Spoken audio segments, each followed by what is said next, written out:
Netflix पर एक नई फिल्म आई है, नाम है नी फॉरएवर।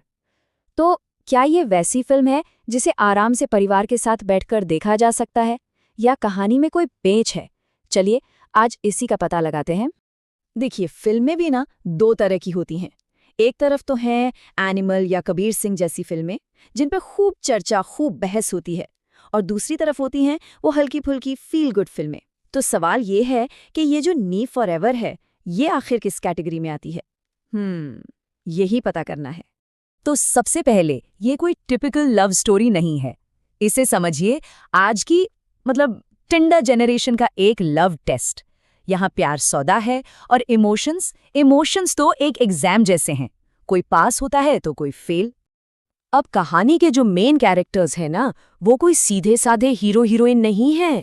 नहीं, बिल्कुल नहीं। ये दोनों तो लोमड़ी की तरह शातिर दिमाग वाले हैं, और इस रिश्ते में दोनों अपने अपने मतलब से आए हैं। तो आखिर ये इतनी चालाकी कर क्यों रहे हैं? वजह है इनकी प्रोफेशनल मजबूरियां। एक है ऐप डेवलपर जिसे अपना डेटिंग ऐप हिट करवाना है, और इसके लिए उसे खुद पर ही एक्सपेरिमेंट करना है। और दूसरी तरफ है एक फिल्म डायरेक्टर जिसे अपनी फिल्म बनाने के लिए ये प्रूव करना है कि भाई उसे प्यार की समझ है। और बस यहीं से असली खेल शुरू हो जाता है। ये जो रिश्ता है ना, ये प्यार पे नहीं, एक धोखे पर खड़ा है। दोनों ही अपने अपने फायदे के लिए एक दूसरे को इस्तेमाल कर रहे हैं। दिल का कोई काम नहीं, सारा खेल दिमाग का है। अब सवाल ये उठता है कि धोखे पर बनी इस कहानी में आखिर अच्छा क्या हो सकता है। लेकिन हैरानी की बात यह है कि रिव्यू के हिसाब से कुछ चीजें हैं जो इस फिल्म को इंटरेस्टिंग बनाती हैं। इस फिल्म का जो स्ट्रक्चर है वो बड़ा अनोखा है। इसे उल्टी ट्रेजेडी कहा गया है। मतलब ये कि ज्यादातर लव स्टोरीज प्यार से शुरू होती हैं और दुख पे खत्म, पर यहाँ कहानी धोखे से शुरू होती है और एक हैप्पी एंडिंग की तरफ जाती है, बिल्कुल उल्टा। तो देखा जाए तो ये एक बहुत ही सिंपल, सीधी साधी फिल्म है। कोई भारी सस्पेंस नहीं, कोई बड़े ट्विस्ट नहीं, बस एक हल्की फुल्की फील गुड कहानी। और हाँ, आखिर में कुछ ऐसे सरप्राइज हैं जो चेहरे पर एक स्माइल जरूर ले आएंगे। लेकिन कहानी को बिल्कुल ही फ्लैट होने से बचाने के लिए इसमें थोड़ा ड्रामा भी है। एक टूटे हुए परिवार की बैक स्टोरी का इस्तेमाल किया गया है टेंशन क्रिएट करने के लिए। कैरेक्टर्स के पास्ट के कुछ जख्म हैं, आज के कुछ खतरे हैं, और इन्हीं के बीच होता है उनका असली टेस्ट। चलिए, ये तो हो गई अच्छी बातें, लेकिन जैसा कि होता है, हर फिल्म परफेक्ट तो नहीं होती। तो अब जरा बात कर लेते हैं इसकी कमियों की, उन चीजों की जिनके बारे में रिव्यू में खास तौर पर बताया गया है। तो देखिए, दो मेन प्रॉब्लम हैं। पहली, एक्टर्स नए हैं तो हो सकता है उनसे कनेक्ट होने में थोड़ा टाइम लगे। लेकिन जो असली और सबसे बड़ी प्रॉब्लम है वो है गानों के लिरिक्स। हिंदी डबिंग में गाने इतने बुरे हैं कि रिव्यू में उन्हें बकवास तक कहा गया है। रिव्यू में एक लाइन लिखी है जो सब कुछ कह देती है। लिखा है, लिरिक्स इतने बकवास हैं कि फीलिंग जिंदा होने से पहले ही मर जाए।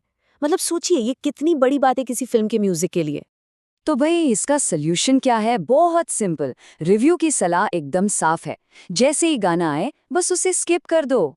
तो इतनी सारी अच्छी बुरी बातें सुनने के बाद हम वापस उसी सवाल पर आते हैं, क्या ये फिल्म देखनी चाहिए?